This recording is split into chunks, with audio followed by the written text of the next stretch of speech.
अस्सलाम वालेकुम students, welcome back to ऐसे एग्जामिना। लास्ट लेक्चर में हमने किया था थर्ड चैप्टर दी सेल की एक्सरसाइज एमसीक्यूज़ और आज हम करेंगे शॉर्ट क्वेश्चन। तो सबसे पहला शॉर्ट क्वेश्चन है, what are the main functions of cell membrane. Cell membrane का फंक्शन क्या है। देखिए बच्चों, जो सेल मेम्ब्रेन होती है ये सेल की बाउंड्री होती है, ठीक है। ये सेल का न्यूक्लियस है, ये हिस्सा जो है सेल का साइटोप्लाज्म है और ये जो है सेल की बाउंड्री है, ये इसे क्या कहते हैं, सेल मेम्ब्रेन। बच्चों ये जो सेल मेम्ब्रेन यानी सेल की जो बाउंड्री है ये डिसाइड करती है कि सेल के अंदर कौन से मॉलिक्यूल्स आएंगे और सेल के बाहर कौन से मॉलिक्यूल जाएंगे, यानी कि ये एंट्री और ये जो एग्ज़िट है ये चीज़ सेल मेम्ब्रेन डिसाइड करती है। तो सेल मेम्ब्रेन जो होती है फंक्शन के लिहाज से सेमी परमिएबल मेम्ब्रेन होती है। इसका मेन फंक्शन होता है कि it allows only few molecules to pass through it while blocks many other molecules. ये चंद मॉलिक्यूल्स को इस सेल के अंदर आने देती है, बाकी जो मॉलिक्यूल्स होते हैं उनको ब्लॉक कर देती है, उनका रास्ता रोक देती है। लेकिन उनकी ज़रूरत होती है सेल में, लेकिन वो फिर जो है प्रोटीन्स होती हैं जिनकी मदद से उन चीज़ों को अंदर लाया जाता है, लेकिन सेल मेम्ब्रेन उन चीज़ों को अंदर नहीं आने देती। क्वेश्चन नंबर 2 है, what key role does the Golgi apparatus play in eukaryotic cell. Golgi apparatus का यूक्रियोटिक सेल के अंदर क्या रोल है। In eukaryotic cells Golgi apparatus is responsible for transporting, modifying and packaging proteins and lipids. देखिए बच्चों, इसका मैं आपको समझाती हूँ। ये है सेल, ठीक है, ये सेल है। सेल के सेंटर में न्यूक्लियस होता है, न्यूक्लियस के साथ एंडोप्लाज्मिक रेटिकुलम होता है, ठीक है। एंडोप्लाज्मिक रेटिकुलम के साथ गोल्जी अपरेटस होता है। अब यहाँ से बात गौर से समझिएगा। देखिए जो लिपिड और प्रोटीन है उसको तैयार करता है एंडोप्लाज्मिक रेटिकुलम। अब जब यहाँ पर उनकी तैयारी हो जाती है तो फिर उनको गोल्जी अपरेटस की तरफ भेजा जाता है। देखिए बच्चों, जब लिपिड और प्रोटीन्स यहाँ पे तैयार होते हैं वो काम करने के काबिल नहीं होते कि वो जाएं और सेल के अंदर जाकर काम करना शुरू कर दें, यानी कि वो फंक्शनल नहीं होते। उनको काम करने के काबिल बनाने के लिए उनको गोल्जी अपरेटस की तरफ भेजा जाता है। गोल्जी अपरेटस क्या करता है, उनकी मॉडिफिकेशन करता है, यानी कि उनकी एडिटिंग करता है, उनको इस काबिल बनाता है कि वो फंक्शनल हो, यानी कि काम कर सके सेल के अंदर, जिस मकसद के लिए उन प्रोटीन्स या लिपिड्स को बनाया गया है। अच्छा, गोल्जी अपरेटस क्या करेगा, मॉडिफिकेशन करेगा। जब वो प्रोसेस हो जाएगी, प्रोसेस करने के बाद उन प्रोटीन्स को या उन लिपिड्स को क्या करेगा, पैक करेगा। पैक किस में करेगा, गोल्जी वेजिकल्स के अंदर उसकी पैकिंग करेगा और उसके बाद इन वेजिकल्स को ट्रांसपोर्ट कर दिया जाएगा सेल के अंदर जहाँ पर भी प्रोटीन या लिपिड की ज़रूरत होगी, ठीक है। टारगेटेड डेस्टिनेशंस पर सेल के अंदर इनको भेज दिया जाता है। क्वेश्चन नंबर 3 है, how do lysosomes contribute to the cell functioning. Cell functioning में यानी कि सेल का जो काम करना है उसके अंदर लाइसोसोम्स की क्या कंट्रीब्यूशन है, लाइसोसोम्स क्या करते हैं। बच्चों लाइसोसोम्स सेल ऑर्गेनेली हैं जो कि जो चीज़ों को डाइजेस्ट करते हैं, क्योंकि इनके पास ऐसे एंजाइम्स होते हैं जो चीज़ों की सेल के अंदर ब्रेक डाउन करते हैं। Lysosomes fuses with food vacuole and its digestive enzymes break down the food present in vacuole। देखिए बच्चों, सेल के अंदर जैसे ही कोई फूड आती है, ठीक है, फूड आती है, वो एक मेम्ब्रेन के अंदर इनक्लोज हो जाती है, तो वो फूड वैक्यूल बन जाती है, ठीक है। अब ये जो फूड वैक्यूल्स हैं ये लाइसोसोम ऑर्गेनेलीज के साथ फ्यूज़ हो जाएंगे, मिल जाएंगे। मिलने के बाद क्या होगा, इनके एंजाइम्स जो कि डाइजेस्टिव एंजाइम्स कहलाते हैं वो उस फूड की ब्रेक डाउन कर देंगे, उस फूड को डाइजेस्ट कर देंगे, ठीक है। दूसरा काम इसका ये है, they also engulf the damaged organelles and break them. Cell के कोई ऑर्गेनेली है जो ख़राब हो गया, डैमेज हो गया, तो ये उसको भी ब्रेक डाउन करेंगे और उसको डाइजेस्ट कर जाएंगे। Lysosomes can store certain molecules for later use. ये जो है लाइसोसोम्स ये चीज़ों को स्टोर भी करते हैं ताकि बाद में इस्तेमाल भी किया जा सके। क्वेश्चन नंबर 4 है, which organelle detoxifies harmful substances and break down lipids. Cell की कौन सी ऑर्गेनेली है जो जहरीले केमिकल्स हैं उनको डिटॉक्सिफाई करती है, उनके जहर को ख़त्म करती है, और जो है लिपिड्स उसकी ब्रेक डाउन करती है, उसको तोड़ती है। तो SER यानी कि स्मूथ एंडोप्लाज्मिक रेटिकुलम सेल की वो ऑर्गेनेली है जो केमिकल सब्सटेंसेस को डिटॉक्सिफाई करती है, यानी कि उनके जहर को ख़त्म करती है और लिपिड की ब्रेक डाउन करती है। क्वेश्चन नंबर 5 है, what is smooth endoplasmic reticulum responsible. यहाँ पर भी जो है स्मूथ एंडोप्लाज्मिक रेटिकुलम उसके काम बताने हैं कि वो उसका सेल के अंदर क्या रोल है। Smooth endoplasmic reticulum is involve in lipid metabolism. ये इसका काम है। लिपिड मेटाबॉलिज्म का मतलब बच्चों दो हो सकते हैं, या तो लिपिड की ब्रेक डाउन हो रही होती है या लिपिड को तैयार किया जा रहा होता है, यानी लिपिड सिंथेसिस। तो यहाँ पर इसके लिए कलेक्टिवली जो है बता दिया गया है कि स्मूथ एंडोप्लाज्मिक रेटिकुलम जो है लिपिड को सिंथेसाइज भी करता है और लिपिड की ब्रेक डाउन भी करता है। तो लिपिड मेटाबॉलिज्म एक काम। दूसरा काम है it is involve in the transport of material from one part of the cell to the other. और दूसरा काम इसका ये है कि ये ट्रांसपोर्टेशन का काम भी करती है, यानी कि चीज़ों को सेल के अंदर एक जगह से दूसरी जगह भेजती है, ट्रांसपोर्ट करती है। तीसरा काम क्या है, it also detoxify harmful chemicals. ये हम ऊपर भी पढ़ चुके हैं कि ये हार्मफुल केमिकल्स जो होते हैं उनको डिटॉक्सीफाई करती है, यानी कि उनके जो जहर होता है, क्योंकि वो जहरीले होते हैं तो उनके जहर को ये ख़त्म करती है। क्वेश्चन नंबर 6 है, how do the vacuoles in plant cells differ from vacuole in animal sales. जो प्लांट सेल के अंदर वैक्यूल होता है वो किस तरह मुख्तलिफ होता है एनिमल सेल्स के वैक्यूल से।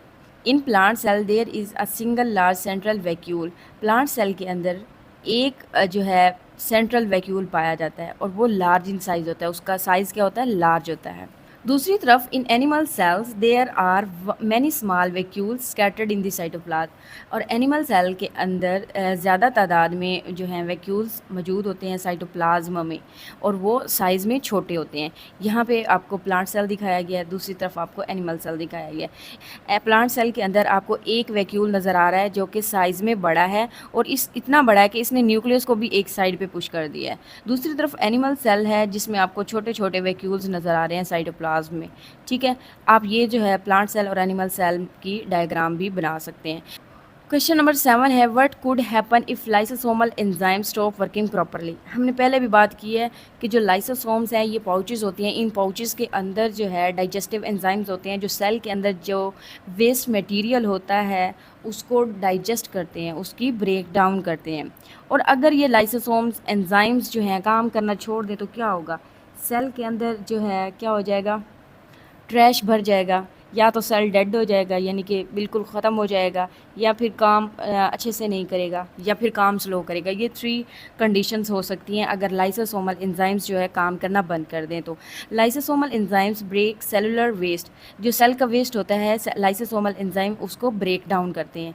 When lysosomal enzymes do not work properly, जब ये एंजाइम्स अपना काम प्रॉपरली नहीं करेंगे तो क्या होगा, शुगर, फैट्स और जो सेल का वेस्ट है वो सेल के अंदर बिल्डअप हो जाएगा, जमा हो जाएगा, इंस्टेड ऑफ बीइंग यूज्ड और एक्सक्रीटेड। ठीक है, इसकी बजाय कि वो यूज़ हो या उसको सेल से बाहर निकाला जाए, वो उसके सेल के अंदर ही जमा हो जाएगा। इससे क्या होगा, सेल जो होगा सिक हो जाएगा या स्लो हो जाएगा या फिर डाई भी हो सकता है। यहाँ पे आप लिख सकते हैं सेल जो है डाई भी हो सकता है। क्वेश्चन नंबर 8 है, why are the cristae important for cellular respiration. Cristae जो है सेलुलर रिस्पायरेशन के लिए क्यों अहम है। देखिए बच्चों, क्रिस्टी इसलिए अहम है क्योंकि ये जो सरफेस एरिया है रिस्पायरेशन का वो बढ़ा देते हैं, यानी कि जितनी ज़्यादा क्रिस्टी होंगी वहाँ पर उतनी ज़्यादा एरिया मिलेगा जहाँ पर सेलुलर रिस्पायरेशन होगी, और उतनी ज़्यादा एनर्जी जो है माइटोकॉन्ड्रिया प्रोड्यूस करेगा। क्वेश्चन नंबर 9 है, how are chromatin and chromosomes related. Chromatin और क्रोमोसोम्स कैसे एक दूसरे से रिलेट करते हैं। Chromatin is fine thread like structure, it is composed of DNA and protein. देखिए बच्चों, जो क्रोमोसोम्स होता है न्यूक्लियस के अंदर, ये है न्यूक्लियस, और न्यूक्लियस के अंदर एक रीजन होता है जिसको कहा जाता है न्यूक्लियोप्लाज्म। इस न्यूक्लियोप्लाज्म के अंदर आपको थ्रेड लाइक स्ट्रक्चर नज़र आएगा। ये थ्रेड लाइक स्ट्रक्चर जो होता है क्या कहलाता है, क्रोमाटिन कहलाता है। ये क्रोमाटिन किस चीज़ का बना होता है, डीएनए और प्रोटीन्स, दो चीज़ों का बना होता है। When a cell starts dividing its chromatin condense and takes the shape of thick chromosome. देखिए जब सेल डिवाइड करता है तो उस टाइम क्या होता है, ये जो क्रोमाटिन थ्रेड लाइक स्ट्रक्चर है ये कंडेंस हो जाता है, एक साथ आता है, तो उससे क्या होता है, ये क्रोमोसोम्स की शक्ल इख्तियार कर लेता है। यहाँ पर मैं आपको डायग्राम की मदद से समझाती हूँ। ये आपको थ्रेड लाइक स्ट्रक्चर नज़र आ रहा है, ये एक क्रोमाटिन है। ठीक है, ये एक क्रोमाटिन है और ये एक क्रोमाटिन और मिला, अब ये बन गया सिस्टर क्रोमाटिन। अब ये जो है क्रोमाटिन तब होंगे जब सेल डिवाइड नहीं कर रहा होगा। जैसे ही सेल डिवाइड करेंगे और ये क्रोमाटिन जो है एक दूसरे के करीब आएंगे, कंडेंस होगा, तो ये इस तरह से क्रोमोसोम्स की शक्ल इख्तियार कर लेंगे।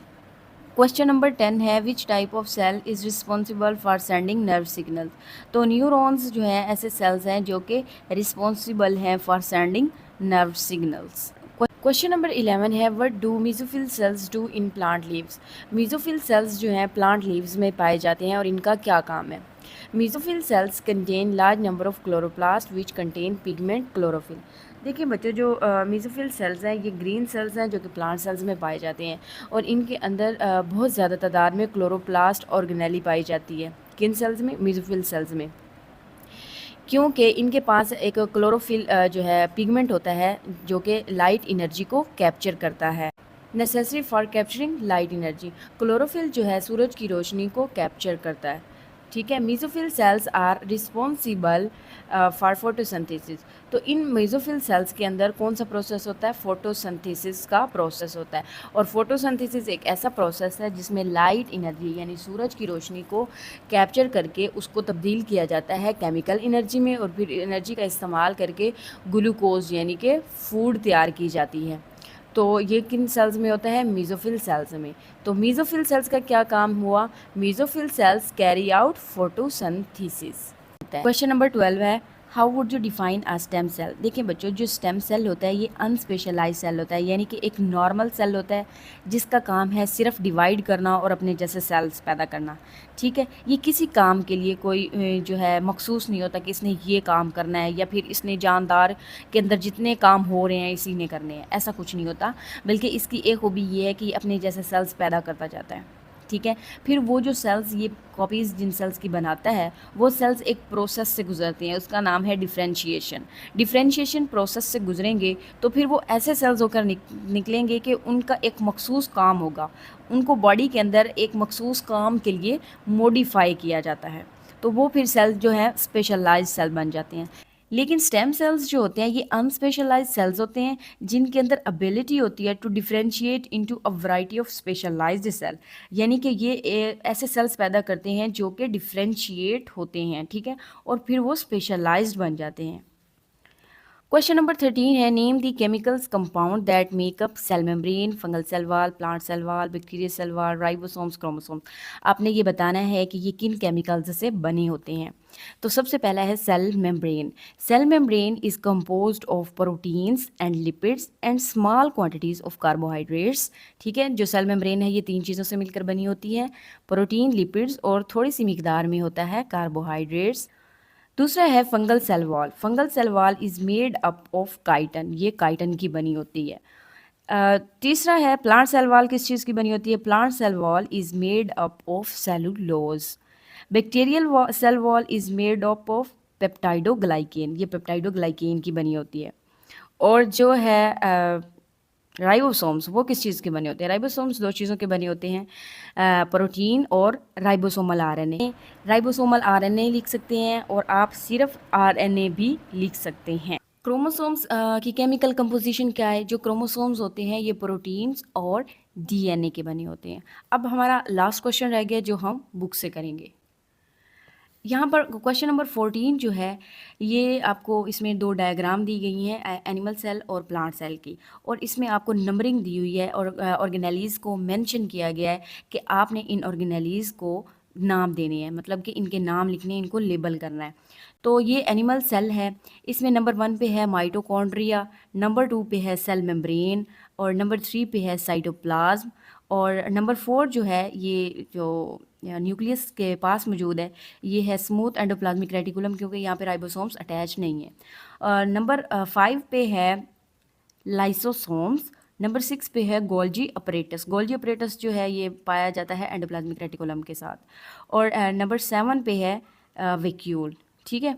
दूसरी तरफ है प्लांट सेल। प्लांट सेल में नंबर 1 पे है गोल्जी अपरेटस, ठीक है, और नंबर 2 पे है न्यूक्लियोलस और नंबर 3 पे है रफ एंडोप्लाज्मिक रेटिकुलम। यहाँ पे आपको राइबोसोम्स अटैच नज़र आ रहे हैं। और नंबर 4 पे है वैक्यूल जो कि लार्ज है इन साइज़ है। नंबर 5 पे है माइटोकॉन्ड्रिया। ठीक है। और जो है नंबर 6 इस पे है ये माइक्रोफिलामेंट्स है। ठीक है, माइक्रोफिलामेंट्स जो कि सेल का साइटोस्केलेटन का हिस्सा है। ठीक है। ये है क्वेश्चन नंबर 14, आप यहाँ से सीक्वेंस के साथ लिख सकते हैं। बच्चों मैं आपको ये सजेस्ट करूँगी कि आपको प्लांट और एनिमल सेल्स जो है इसको डायग्राम भी इसकी बनानी आनी चाहिए, क्योंकि ये इतनी मुश्किल नहीं है, और आपको इसको लेबल भी करना आना चाहिए, क्योंकि अब बाज़ औक़ात क्वेश्चन आ जाता है कि प्लांट सेल और एनिमल सेल्स में कंपैरिजन करें, तो आप उसमें थ्योरी तो लिख लेंगे, लेकिन अगर आप डायग्राम बना देंगे ना तो आपका क्वेश्चन और ज़्यादा अच्छा हो जाएगा, पायदार हो जाएगा। इससे जो आपका पेपर चेक करने वाला है वो आपके नंबर कहीं से भी नहीं काटेगा, ठीक है? और इससे इम्प्रेशन जो होता है वो अच्छा पड़ता है। तो आई होप आपको क्वेश्चन अच्छे से समझ आ गए होंगे। इनके नोट्स जो हैं मैं शॉर्ट वीडियोस में अपलोड कर दूँगी, या अलग से एक जो है प्लेलिस्ट में ऐड कर दूँगी, तो आप वहाँ से देख भी सकते हैं। मिलते हैं नेक्स्ट वीडियो में, तब तक के लिए अल्लाह हाफ़िज़, टेक केयर।